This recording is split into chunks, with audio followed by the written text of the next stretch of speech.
Conformational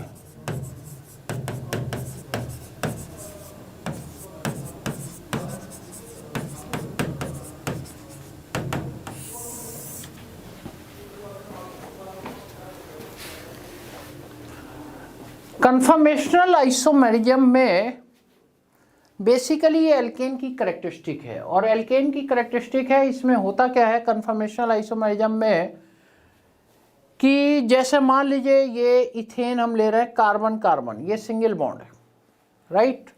इस पे लगा हुआ है एक हाइड्रोजन ये, एक हाइड्रोजन ये, एक हाइड्रोजन इधर 120 डिग्री पर। पीछे देखिए ऐसे करके लगाया, ऐसे करके लगाया, नीचे लगाया, सामने से आपको 6 हाइड्रोजन दिखाई पड़ेंगे, सब इक्वल डिस्टेंस पर दिखाई पड़ेंगे। ये ऐसे लगाए, पीछे ऐसे लगाए, सही है ना।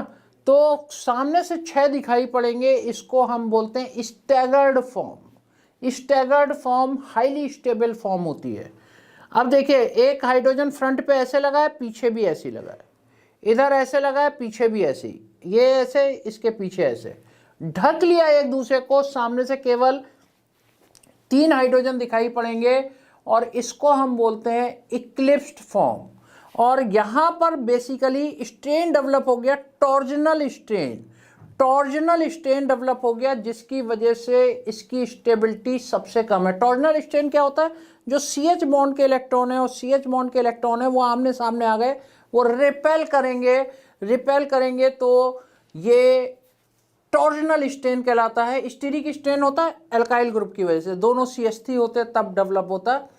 तो टॉर्जनल स्ट्रेन की वजह से इसकी स्टेबिलिटी कम होती है। अब देखिए फ्रंट को मैंने फिक्स कर दिया और पीछे वाले को थोड़ा सा घुमाया तो दिखाई देना शुरू करेंगे, फिर थोड़ा सा घुमाया फिर दिखाई देना शुरू करेंगे। तो स्टैगर्ड और इक्लिप्स्ड के बीच में जितनी भी फॉर्म बनती है, इनफाइनाइट नंबर की फॉर्म बनेंगी, सबको स्क्यू या गॉश बोलते हैं, स्क्यू और गॉश बोलते हैं। क्वेश्चन ये आ जाए number of conformations of ethane क्या होंगे, तो इनफाइनाइट नंबर होगा, इनफाइनाइट नंबर होगा इथेन के केस में। रिप्रेजेंटेशन इसका 2 तरीके से होता है, एक न्यूमैन प्रोजेक्शन होता है, एक सॉहॉर्स। न्यूमैन होता है फ्रंट से, जिसमें फ्रंट कार्बन और बैक का कार्बन मिले हुए दिखाई पड़ेंगे, और सॉहॉर्स प्रोजेक्शन होता है साइड से, साइड में सारे दिखाई पड़ेंगे। सॉहॉर्स प्रोजेक्शन में ये पूरा बॉन्ड भी दिखाई पड़ेगा।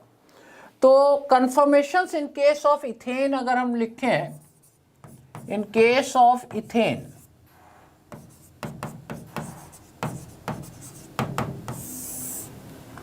एक प्रोजेक्शन होता है Newman projection. Newman projection, Newman projection में करते क्या है कि एक बैक कार्बन और एक डॉट लगाया front carbon. Dot is the front carbon और ये आपका बैक कार्बन, और फ्रंट कार्बन से ये हाइड्रोजन लगाए,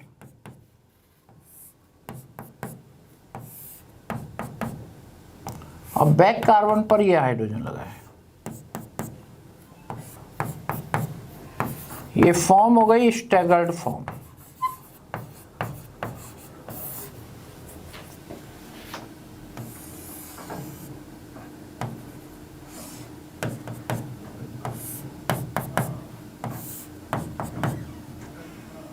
ये दिखाने के लिए मैं दिखा दे रहा हूं H, वैसे तो ये एक दूसरे को ढक लिया। This is the eclipsed form. Eclipsed form is least stable, staggered form is most stable. ये तो न्यूमैन प्रोजेक्शन हो गया। एक हम इसका सॉहॉर्स प्रोजेक्शन बना सकते हैं, साइड से जो देखते हैं, सॉहॉर्स प्रोजेक्शन।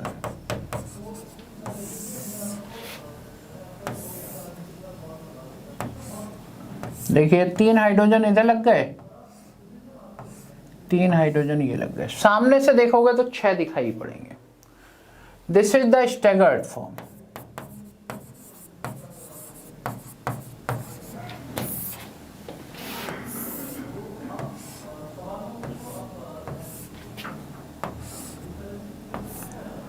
ये एक दूसरे को ढक लेंगे। This is the eclipsed form.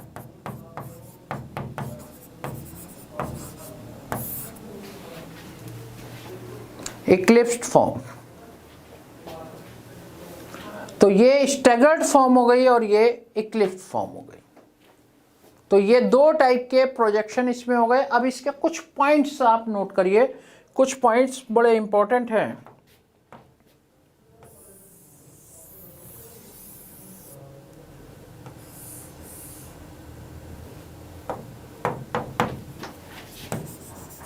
Number of confirmation,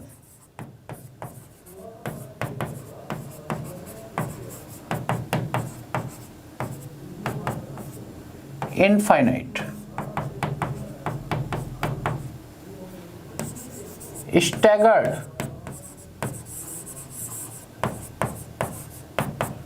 जिसकी स्टेबिलिटी ज्यादा होगी उसमें एनर्जी कंटेंट कम होंगे, यानी most stable and least energetic.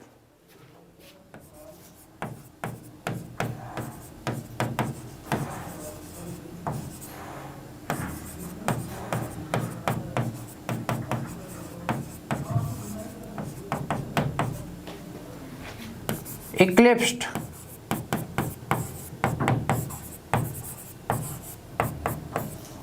Least stable,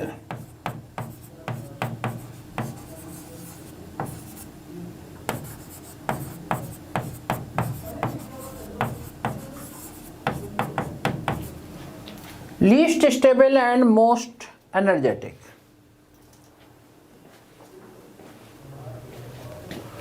the form in between staggered and eclipsed, अच्छा इसमें the least stability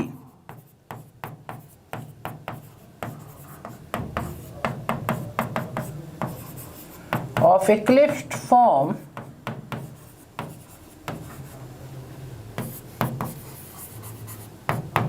is due to the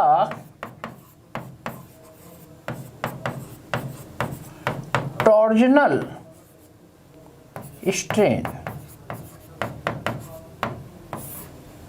due to the torsional strain.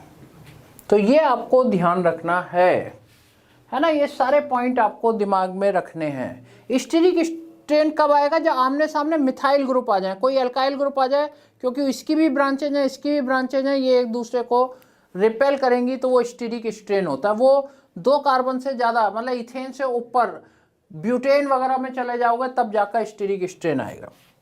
एक देखिए इसमें क्या होता है, conformation in case of cyclohexane. In case of cyclohexane,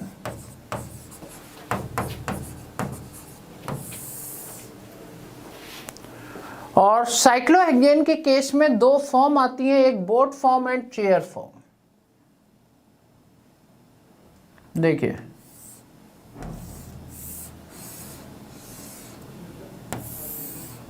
this is boat form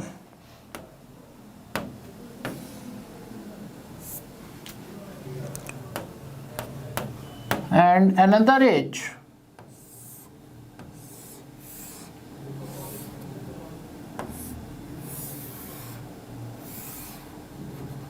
chair form. इसमें ये हाइड्रोजन अपोजिट चले गए, यहाँ पर हाइड्रोजन, ये आप देखिए ये एक दूसरे को रिपेल करेंगे, एक्सियल और फ्लैगपोल हाइड्रोजन कहलाते हैं, आमने सामने आ गए। यहाँ के जो हाइड्रोजन है वो अपोजिट एंड पर आ गए, तो ये बहुत ज़्यादा स्टेबल होगी, ये कहलाती है boat form. This is the chair form.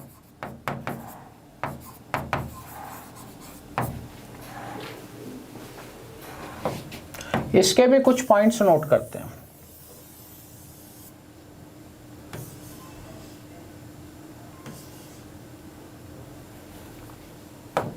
देखिए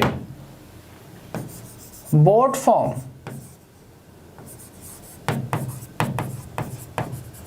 least stable and most energetic, और इसकी लेस स्टेबिलिटी क्यों है? Due to the repulsion in between axial और फ्लैगपोल हाइड्रोजन। ये ऊपर जो है ना झंडे की तरीके से फ्लैगपोल हाइड्रोजन कहलाते हैं, और इसमें जो फ्लैगपोल हाइड्रोजन है अपोजिट एंड पर चले गए। Boat form is least stable and most energetic,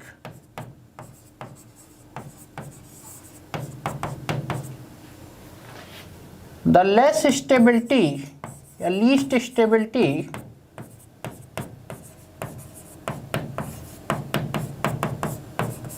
of board form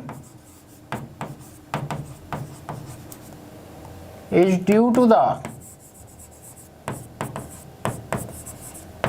repulsion in between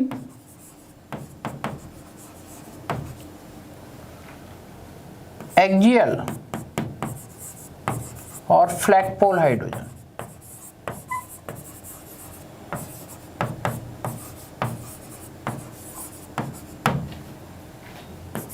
Chair form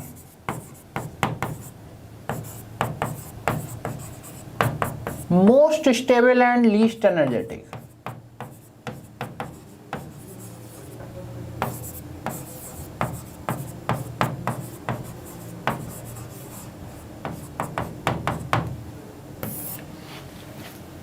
ये आपको ध्यान रखना है, इन दोनों का जो एनर्जी डिफरेंस है वो करीब 44 किलो जूल है, और इथेन का जो स्टैगर्ड और इक्लिप्स का एनर्जी डिफरेंस है वो 12.5 किलो जूल है। तो ये आपको ध्यान रखना है। तो this is all about conformational isomerism, और एल्केन भी आपका फिनिश हो गया। नेक्स्ट मूव करते हैं एल्कीन की तरफ। वहाँ भी एक आइसोमेरिज्म पढ़नी है, ज्योमेट्रिकल आइसोमेरिज्म। पहले ज्योमेट्रिकल पढ़ लेते हैं, फिर इसके प्रिपरेशन एंड प्रॉपर्टीज करेंगे।